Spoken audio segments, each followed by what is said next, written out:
Hello my dear student, আজি আমি class 4ৰ beginners ইংলিছৰ পৰা লেচন নম্বৰ 6 গোল্ডেন ভইচটো আলোচনা কৰিম। গোল্ডেন ভইচ মানে হৈছে সোণালী কণ্ঠ। সোণৰ পৰা সোণালী হৈছে আৰু ভইচ মানে হৈছে কণ্ঠ বা মাত। আমাৰ যিহেতু কণ্ঠনলীৰ পৰা মাত ওলায়, গতিকে আমি কণ্ঠ বা মাত দুয়োটাই ক'ব পাৰোঁ। এই সোণালী কণ্ঠ মানে কি? সোণ হৈছে মূল্যৱান ধাতু, গতিকে মাতক যদি সোণৰ লগত তুলনা কৰা হৈছে, তাৰমানে কি মূল্যৱান কণ্ঠ, নহয়নে? মূল্যৱান কণ্ঠ কাৰ আছে বাৰু কোৱাচোন? আমাৰ লতা মংগেশকাৰ, ডক্টৰ ভূপেন হাজৰিকা, জুবিন গাৰ্গ, পাপন আৰু বহুতো আছে। তেওঁলোকৰ কণ্ঠবোৰ বহুত মূল্যৱান। আমি আচলতে কি হ'ব পাৰোঁ? নিজৰ কণ্ঠৰ দ্বাৰাও পৰিচয় লাভ কৰিব পাৰোঁ। নিজৰ মাতটো যদি ধুনীয়া হয় বা আমি অভ্যাস কৰি বহুত ধুনীয়া কৰি ল'ব পাৰোঁ। কিছুমানৰ আচলতে জন্মৰ পৰাই ধুনীয়া থাকে। তেনেকৈ আমি নিজৰ মাতৰ দ্বাৰাও সমাজত পৰিচয় লাভ কৰিব পাৰোঁ। ঠিক আছে, এতিয়া আমি কি পঢ়িম? ইয়াতে দিছে কিছুমান মিউজিকেল ইনষ্ট্ৰুমেণ্ট দিছে। Which of this musical instrument have U চিন? তুমি দেখিছানে এই মিউজিকেল ইনষ্ট্ৰুমেণ্টবোৰ? নিশ্চয় দেখিছা, নহয়নে? এইবোৰ আমি দেখিয়ে থাকোঁ। হাৰমনিয়াম, তবলা, ঢোল, গগনা, পেঁপা, টকা, গিটাৰ, ফ্লুট। ফ্লুট মানে বাঁহী। বাকীবোৰৰ নাম ইংৰাজীত যি, অসমীয়াটো সেই একেই। ভালদৰে চাই যাবা, এইবোৰ হৈছে আমাৰ ভাৰতীয় বাদ্যযন্ত্ৰ। আৰু কৈছে যে write the names of the musical instrument that you have seen. যে আৰু তুমি দেখা কিছুমান মিউজিকেল ইনষ্ট্ৰুমেণ্টৰ নাম লিখা। এতিয়া তোমালোকে আচলতে বহুত মিউজিকেল ইনষ্ট্ৰুমেণ্ট দেখিছা, কিন্তু তোমালোকে নামবোৰ নাজানা। মই তোমালোকক ইয়াতে কিছুমান মিউজিকেল ইনষ্ট্ৰুমেণ্টৰ নাম সৈতে ফটো দেখুৱাই দিছোঁ। ইয়াতে কি আছে? একৰ্ডিয়ন, acoustic guitar, bagpipes, banjo, bass guitar, bongo drums, bugle, cello, clarinet, cymbals, drums, electric guitar, flute, French horn, harmonica, harp, keyboard, maracas, organ, pan flute, piano, recorder, saxophone, sitar, tambourine, triangle, trombone, trumpet, tuba, ukulele, violin ইত্যাদি। তোমালোকে ভালদৰে চাই যোৱা দেই। পিকচাৰবোৰ তলত নামবোৰ ধুনীয়াকৈ দিয়া আছে, তোমালোকে লিখি ল'বা। ঠিক আছে, এতিয়া আমি পাঠৰ মাজলৈ যাওঁ। পাঠটোত আমাক কি দিয়া আছে? যে let's read the play a golden voice. এইখনক নাটক বুলি কৈছে, প্লে বুলি কৈছে। এখন নাটক। চিন 1, প্ৰথম দৃশ্য। নাটক তোমালোকে দেখিছা নহয়? থিয়েটাৰ চাই পাইছা নাই কেতিয়াবা? কি হয়, দুখন মঞ্চ থাকে। এখন দৃশ্যত আৰ কাপোৰ পৰে, আৰু এখন দৃশ্যত দেখায়। কিছুমান আকৌ একাংকিকা নাটো থাকে, য'ত মানে এখনেই মঞ্চ থাকে, তাতে আৰ কাপোৰ টানি টানি দেখুওৱা হয়।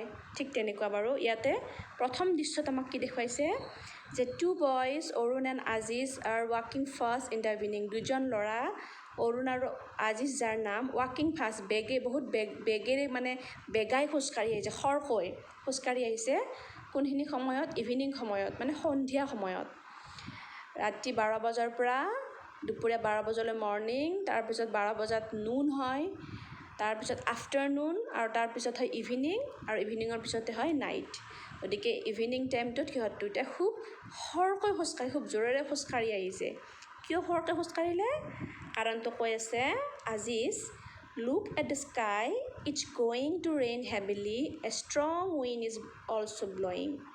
আজিজ নামৰ ল'ৰাটোৱে কৈছে যে, কাক কৈছে? অৰুণক কৈছে আচলতে, যে আকাশখনলৈ চোৱা, এতিয়া জোৰকৈ বৰষুণ দিব যেন লাগিছে, বা বৰষুণ দিব গৈ আছে। এচাটি বহুত জোৰে বতাহো বলিছে। এনেকৈ আজিজে কৈছে। তাৰপিছত অৰুণে কি কৈছে? I am afraid of thunder and lightning. অৰুণে কৈছে যে মোৰ বিজুলী ঢেৰেকনিলৈ বহুত ভয় লাগে। বিজুলী ঢেৰেকনি তোমালোকে জানা নহয়? বৰষুণ দিলে যে কেতিয়াবা বহুত জোৰকৈ শব্দ হয় আকাশত, একদম কাণ ফাটি যাওঁ লাগে, আৰু পোহৰ হৈ যায় একেবাৰে, সেইটোৱে। আকৌ সেই সময়তে লাইটিং আহিল, মানে বিজুলী ঢেৰেকনিয়ে মাৰিলে। Aziz, do not panic Arun, Look at that big tall tree there. Let's wait under it until the rain stops. আজি যে কৈছে অৰুণক যে অৰুণ ভয় নাখাবা, ব'লা চোৱাচোন সেই ওখ গছডাল, তাৰে তলতে আমি কি কৰোঁ, থিয় হওঁ ব'লা। সিহঁতে কি কৰিলে, Arun and Aziz stand under the tree. এই অৰুণ আৰু আজিজে সেই গছডালৰ তলত থিয় হ'ল। এয়া বিজুলী ঢেৰেকনি মাৰিয়ে আছে। এয়া অৰুণে ভয়তে চকুটো মুদি আছে আৰু আজিজে ঢেৰেকনি পিনে চাই আছে। এতিয়া কি হ'ব, Arun, mother was quit right, যে মা সঁচাকৈ ৰাইট আছিল বা শুদ্ধ আছিল বা মায়ে ঠিকে কৈছিল। She warn me not go' out in such a bad weather, তেওঁ মোক সকীয়াই দিছিল যে বেয়া বতৰত বাহিৰলৈ নাযাবা। But I didn't want to miss Banajit birthday celebration, কিন্তু মই বনজিতৰ জন্মদিনৰ উদযাপনটো এৰিব বিচৰা নাছিলোঁ, হেৰুৱাব বিচৰা নাছিলোঁ। After all it comes once in a year, যি নহ'লেও জন্মদিন এবাৰেই আহে। মানে অৰুণক মাকে কৈছিল যে বেয়া বতৰত বাহিৰলৈ নাযাবা, কিন্তু অৰুণে তাৰ বন্ধু বনজিতৰ জন্মদিনটো আচলতে জন্মদিনত যাব বিচাৰিছিল, সেইকাৰণে মাকৰ কথা নুশুনিলে সি, নহয়নে? এতিয়া আজি যে কি কৈছে যে ইটো আজি নাইচ পাৰ্টি, আজি যে কৈছে যে বৰ ধুনীয়া পাৰ্টি আছিল। পাৰ্টিত কি হয়, পাৰ্টিত ৰং ধেমালি হয়, সকলোৱে খাই মিলিজুলি গান বাজনাও কৰে, তেনেকুৱা। এইবাৰ অৰুণে কি কৈছে, I enjoyed it a lot, and your song, it was simply amazing, you sing very well, Aziz. অৰুণে কৈছে যে মই বহুত এনজয় কৰিলোঁ, মানে বহুত উপভোগ কৰিলে সি আচলতে। আৰু কৈছে যে আজিজৰ গানটো তাৰ বহুত ভাল লাগিছে অৰুণৰ। কৈছে যে আজিজ তুমি ইমান ভাল গান গোৱা। আজিজে কৈছে থেংক ইউ অৰুণ, ধন্যবাদ অৰুণ। থাণ্ডাৰ এণ্ড লাইটনিং, তেতিয়া আকৌ সিহঁতে কথা পাতি আছিলে নহয় গছডালৰ তলত, তেতিয়া আকৌ বিজুলী ঢেৰেকনি মাৰিছে। Oh my goodness, see the light is coming this way, be careful Arun. অ' ভগৱান, ঠিক আমি গুডনেছ শব্দটো মানে গডৰ পৰা গুডনেছ অহা বুলি কয়, ঠিক আমি তেনে ভগৱানক স্মৰণ কৰোঁ, যোনে যি ধৰ্মৰ নিজৰ ভগৱানক স্মৰণ কৰে বিপদৰ সময়ত। আৰু কৈছে যে অৰুণ সাৱধান হোৱা দেই, ঢেৰেকনিটো ইপিনে অহা যেন পাওঁ মই, বজ্ৰপাতৰ নিচিনা শব্দ হৈছে একেবাৰে। চিন 2, দ্বিতীয় দৃশ্য, দৃশ্যপট 2। Aziz is lying on a hospital bed. His eyes are covered in bandage. Arun is standing near Aziz's bed. দৃশ্যটোত কি দেখা গ'ল, আজিজে হস্পিটেলৰ বিচনাত পৰি আছে আৰু তাৰ চকুকেইটা কাপোৰেৰে বন্ধা আছে। অৰুণে কি কৰিছে, তাৰ ওচৰত থিয় হৈ আছে। চোৱাচোন আজিজৰে অসুখ হৈ গ'ল। আচলতে অৰুণে চকু মুদি আছিল নহয়নে, কিন্তু আজিজে চকু খুলি আছিল, সেইকাৰণে আজিজৰ চকুৱে বেয়া হৈ গ'ল, মানে চকুত পট্টি বনাই আছে। এতিয়া কি হ'ব, এতিয়া চিন 3, দৃশ্য 3, কি কৈ আছে দৃশ্য 3ত, যে Arun's and Aziz parents are talking in the hospital corridor. Arun আৰু আজিজৰ অভিভাৱকে মানে মাক দেউতাকে হস্পিটেলৰ বাৰাণ্ডাত কথা পাতি আছে। তেওঁলোকে কি কথা পাতিছে, Aziz father, I am worried because Aziz may lose his eyesight, যে মোৰ বহুত দুখ লাগিছে কাৰণ আজিজে তাৰ চকুকেইটা হেৰুৱালে, মানে চকুৰ দৃষ্টিশক্তি হেৰুৱালে। It will be known only after the bandage is remove from his eyes, এতিয়া এইটো প্ৰায় জনাই গৈছে যে তাৰ চকুৰ পৰা মাত্ৰ বেণ্ডেজে খুলিব, তাৰ চকু হ'ল নাখায়, এতিয়া এইটো গমেই পাইছে সকলোৱে। অৰুণছ মাদাৰে কৈছে let's hope for the best, অৰুণৰ মাকে কৈছে যে ভালৰ কাৰণে আশা কৰক, আমাক মানুহে সান্তনা দিয়ে নহয়নে। Aziz parents thank you for your support, আজিজৰ পেৰেণ্টছে অভিভাৱকে ধন্যবাদ দিছে তেওঁলোকক সান্তনা দিয়াৰ বাবে, সহায় কৰাৰ বাবে, বিপদত যে এনেকৈ আছে তেওঁলোকৰ লগত তাৰ বাবে। Arun's father, if the doctor advise it, we will take Aziz to the state medical college and hospital for better treatment, যদি ডক্টৰে পৰামৰ্শ দিয়ে আমি আজিজক ক'ত লৈ যাব পাৰোঁ, ভাল চিকিৎসাৰ বাবে বাহিৰলৈ লৈ যাব পাৰোঁ, ষ্টেট লেভেললৈ লৈ যাব বুলি কৈছে, ৰাজ্যিক পৰ্যায়ত লৈ যাব বুলি কৈছে। সিহঁতে লোকেল মানে নিজৰ স্থানীয় ঠাইতে দেখাইছিলে, এতিয়া অকণ বাহিৰলৈ লৈ আহিব বিচাৰিছে। ইমানতে তেওঁলোকৰ কথা বতৰা শেষ কৰিছে। তাৰপিছত আমাক কি দেখাইছে, চিন 4 দেখাইছে, দৃশ্য 4। দৃশ্য 4ত কি হ'ল, Aziz is learning music under A music teacher learning মানে শিকি আছে। আজিজে কি কৰিছে, মিউজিক টিচাৰৰ পৰা মানে সংগীতৰ গুৰুৰ পৰা সংগীত শিকি আছে। কিন্তু কি দেখাইছে দৃশ্যবোৰত চাৰিত, আজিজে এযোৰ ক'লা চশমা পিন্ধি আছে। তাৰ পৰা আমি কি গম পাইছোঁ, আজিজৰ চকু এতিয়াও ভাল হোৱা নাই, নহয়নে? মিউজিক টিচাৰ, সংগীতৰ শিক্ষাগুৰু। Aziz, you sing very well. I'm glad to know that you have joined the National Music Competition to be held on the 5th of July. যে আজিজ তুমি বৰ ভাল গান গোৱা।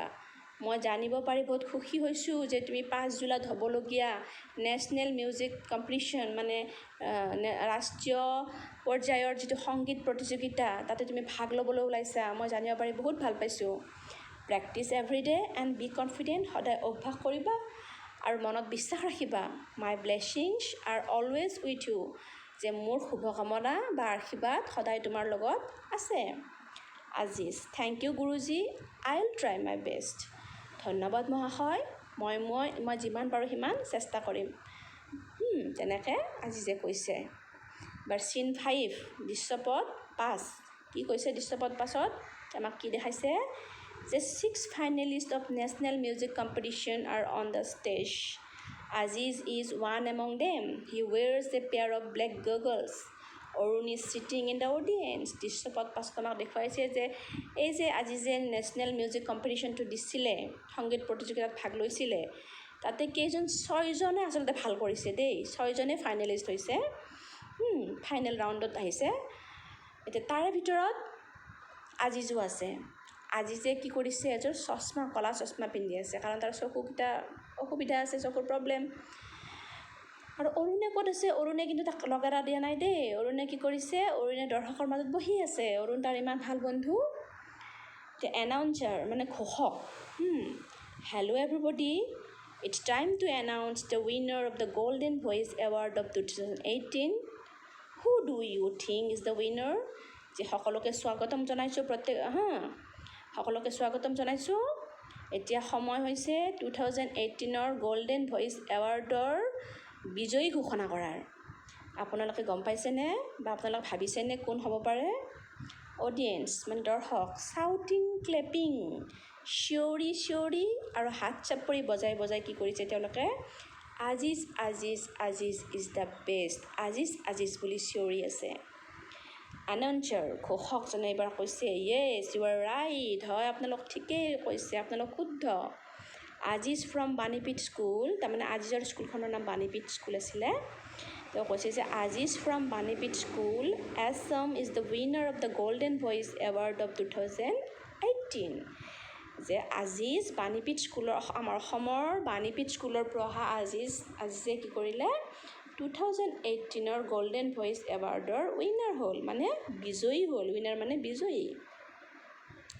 কংগ্ৰেচুলেশ্যন আজিজ, অভিনন্দন আজিজ। আজিজলৈ অভিনন্দন থাকিল। তাৰপিছত কি হ'ল? কাৰ্টেন ফল্ছ, আৰু কাপোৰ পৰি গ'ল, মানে নাটকখন শেষ হৈ গ'ল। এতিয়া চোৱাচোন, আজিজে ইমান বাধাৰ মাজতো সি নিজৰ মানে কৰ্মত সি সাফল্য লাভ কৰিলে, সি হতাশ নহ'ল, নহয়নে? সি লাগিয়ে থাকিল। তেনেহ'লে আমি এই নাটকখনৰ পৰা কি শিকিব পাৰোঁ? যে মানুহ কেতিয়াও হতাশ হ'ব নালাগে, মানুহে নিজৰ কাম কৰি থাকিব লাগে। মানুহৰ জীৱনলৈ বহুত বিপদ আহিব পাৰে, নহয়নে? কিন্তু তথাপিও মানুহে কি কৰিব লাগে? নিজৰ কাম কৰি থাকিব লাগে, ভগৱানৰ ওপৰত বিশ্বাস ৰাখিব লাগে। এই নাটকখনৰ পৰা আমি এইটোৱে গম পাওঁ, কাৰণ যত্ন কৰিলে ৰত্ন পায়। যত্ন কৰিব লাগিব তুমি, হয়নে নহয়? আৰু এই নাটকখনৰ প্ৰথম পাঠটোৰ পৰা আমি কি পাইছোঁ? প্ৰথম পৃষ্ঠাটোৰ পৰা বহুতো মিউজিকেল ইনষ্ট্ৰুমেণ্ট মানে সংগীতৰ বাদ্যযন্ত্ৰ সম্পৰ্কে আমি গম পাইছোঁ, নহয়নে? গতিকে এই পাঠটো ইমানতে এৰিলোঁ। ইয়াৰ প্ৰশ্ন উত্তৰবোৰ আমি পিছলৈ আলোচনা কৰিম। সকলোৰে কুশল কামনা কৰিছোঁ। ধন্যবাদ।